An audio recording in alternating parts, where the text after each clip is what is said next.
By the time you sit down for lunch today, you will have made thousands of micro decisions.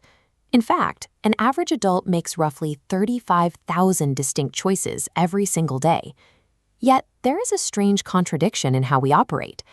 As a highly intelligent species capable of complex logic, we frequently waste our most limited and valuable resources, our time and our money. We regularly engage in behaviors with widely documented fatal consequences. Millions of people continue to smoke, fully aware of the medical reality of what inhaling tobacco does to the human body over time. Or consider a more everyday scenario. You walk into a supermarket with a mental list of exactly 3 items. An hour later, you walk out to your car carrying 4 heavy bags, having spent 5 times what you intended.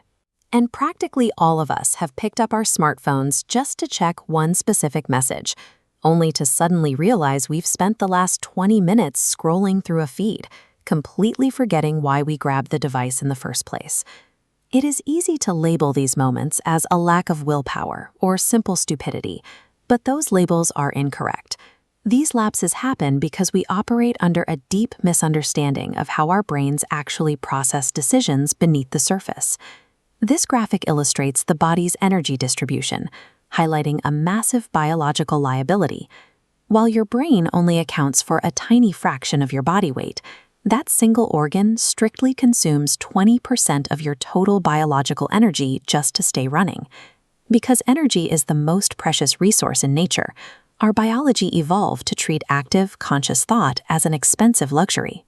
To prevent total energy depletion, the brain constantly searches for ways to avoid energy-intensive thinking.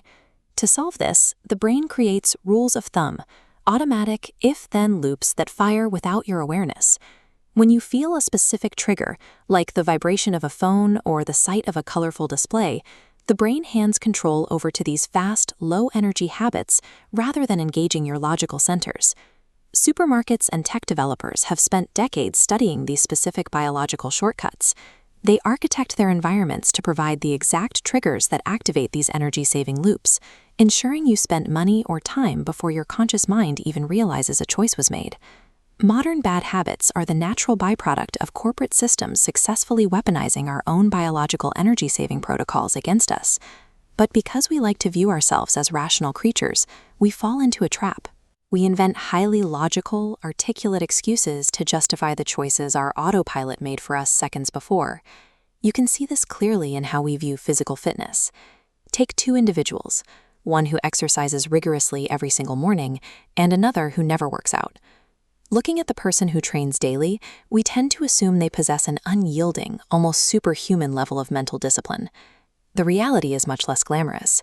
That person has simply engineered their environment.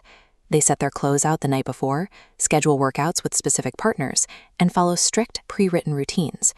They have eliminated the need to make any choices at 6 a.m., making the act of working out the path of least resistance.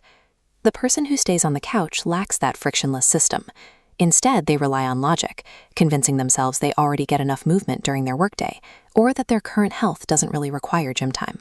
Lasting success comes from refusing to rely on willpower and instead focusing entirely on environmental design. If biology forces us into the laziest possible route, behavior science provides the framework for turning these shortcuts to our own advantage. In recent years, researchers have heavily focused on exactly this problem. In 2017, behavioral economist Richard Thaler was awarded the Nobel Prize for his work developing what is known as nudge theory.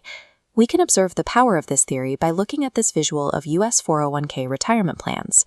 For decades, standard employment forms required workers to actively check a box to opt in to saving a portion of their paycheck. Because this required active mental effort, millions bypassed it, resulting in a chart showing remarkably low participation rates. To fix this, companies flipped the default. Employees were enrolled automatically and had to actively check a box to opt out. The physical and mental effort required to make the choice remained exactly the same in both scenarios. The only thing that changed was the default environment. You can apply this exact science to your own daily routine. Redesign your home, rearrange your phone's home screen, and curate your environment so that your most productive choices become your absolute easiest options. True control comes from architecting an environment where doing the right thing happens on autopilot.